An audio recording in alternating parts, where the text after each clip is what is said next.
Daf Yomi, track is Zevachim, page 65b, top of the page. Actually, we'll start from the last line. It was the middle of an idea. Let's see here. Last line of 65a, with the words Devei Rabbi Shmuel Tana, Benotzata, Benotzata, Korada Vasakin Minaruba. A sage from the school of Rabbi Shmuel taught.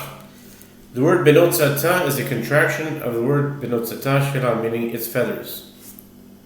This teaches that the priest cuts it with a knife, creating an opening like a window opposite the crop.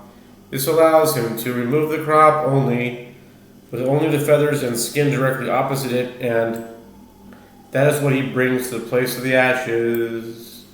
65b, top of the page. Shisa, Elohim din tanu rabbanan shisa, and shisa biyad. Vechihu amer vayisha sehu kishasa hagdi. The Mishnah teaches that after removing the crop and the feathers and the innards that emerge with it, the priest rips the bird lengthwise and do not separate the two halves of the bird. In this regard, the sages taught in Braita, the verse states, "And he shall rend," Leviticus 1:17. The act of rending is performed only by hand, and so too the verse states with regard to Samson, "And he rent it as one would have rent a kid, and he had nothing in his hand." Judges 14:6. Lo yisir et amura kula masnisen de lo kerabi Lazar Rabbi Shimon etanya Rabbi Lazar Rabbi Shimon shemati v'shavim v'chazoy. The Mishnah teaches that if the priest did not remove the crop or he changed any detail of the sacrificial rite after he squeezed out the blood, the offering is valid. If he separated the head from the body of a bird, sin offering, it is disqualified. The Gemara says the Mishnah is not in accordance with the opinion of Rabbi Elazar, son of Rabbi Shimon, as it's on the Braita that Rabbi Elazar, son of Rabbi Shimon, said, "I heard that one may separate the head from the body of a bird sin offering." My benayu, Amav chizda mitzui chatasoif me'akev ika benayu tanakama sova mitzui chatasoif me'akev. The Gemara asks, what is the reason for the difference between them? Meaning, what is the basis of the disagreement? Chadash says the difference between them concerns the question of whether squeezing out the blood of a bird sin offering after its blood has been sprinkled is indispensable. The first Tana, whose opinion is cited in the Mishnah, holds that squeezing out the blood of a bird sin offering is indispensable, and since squeezing out the blood is indispensable, the priest will have to squeeze out the blood after separating the head from the body, and he will have performed the rite of a bird burnt offering on a bird sin offering, which disqualifies the offering. See 66a. And Rabbi Elazar, son of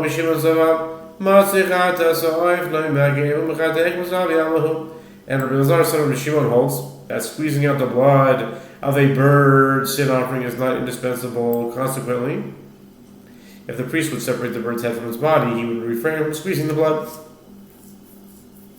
in which case the rite is dissimilar to that of a bird burnt offering, and the separation of the head is considered as though the priest was merely cutting flesh, and the offering is valid. Rafa Amar, Shihaya b'siman sheni bo elasoav me'akev hikaminayu tanakam b'sama sheyu siman sheni bo elasoav lo ma'akev avagav d'shehiyah ka'avi ma'aseh olaso chatas. Rava says there is an alternative explanation of the dispute.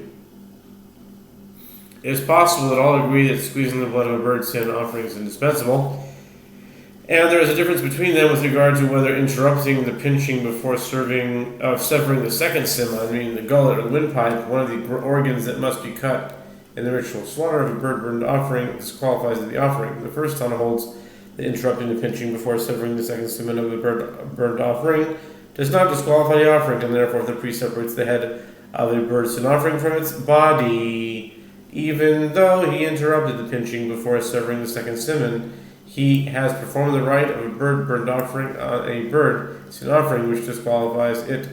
And Rabbi Shimon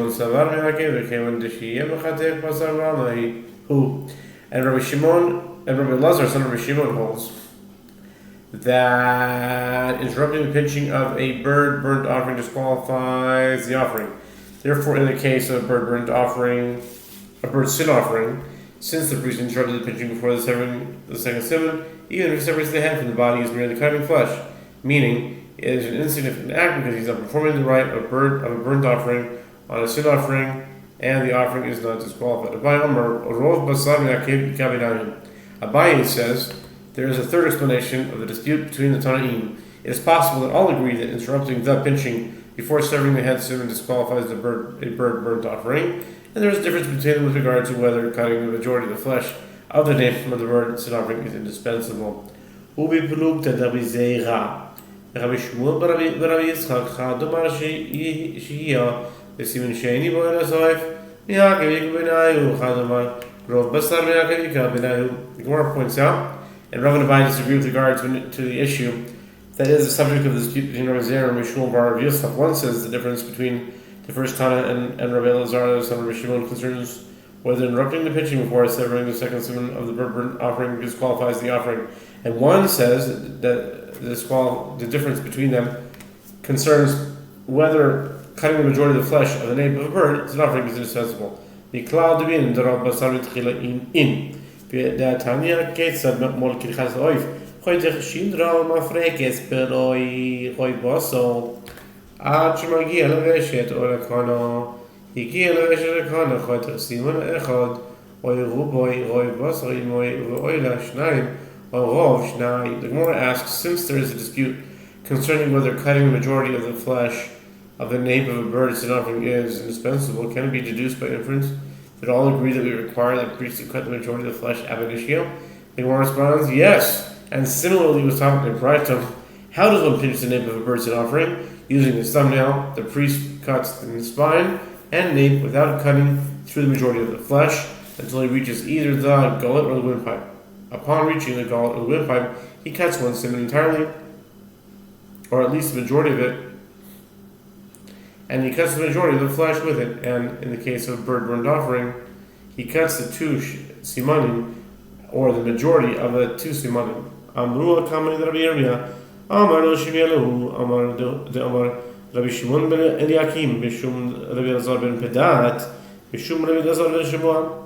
Omer Haya Rabbi Elazar ben Shimon, Shemati Chazas Oif, Shemavdilin, Mailo Yamzil. The Gemara relates that the rabbis said this dispute between Amoraim concerning the reason for the opinion of Rabbi Elazar, son of Rabbi Shimon, before Rabbi Yirmiyah. Rabbi Yirmiyah said, have they not heard that which Rabbi Shimon ben Eliakim said in the name of Rabbi Elazar ben Pedat, in the name of Rabbi Elazar ben Shimon? Rabbi Elazar, son of Rabbi Shimon, used to say, I heard that one may completely separate the head of a bird as an offering from its body. And what is the meaning of the verse that states, but shall not separate it? Leviticus 5:8.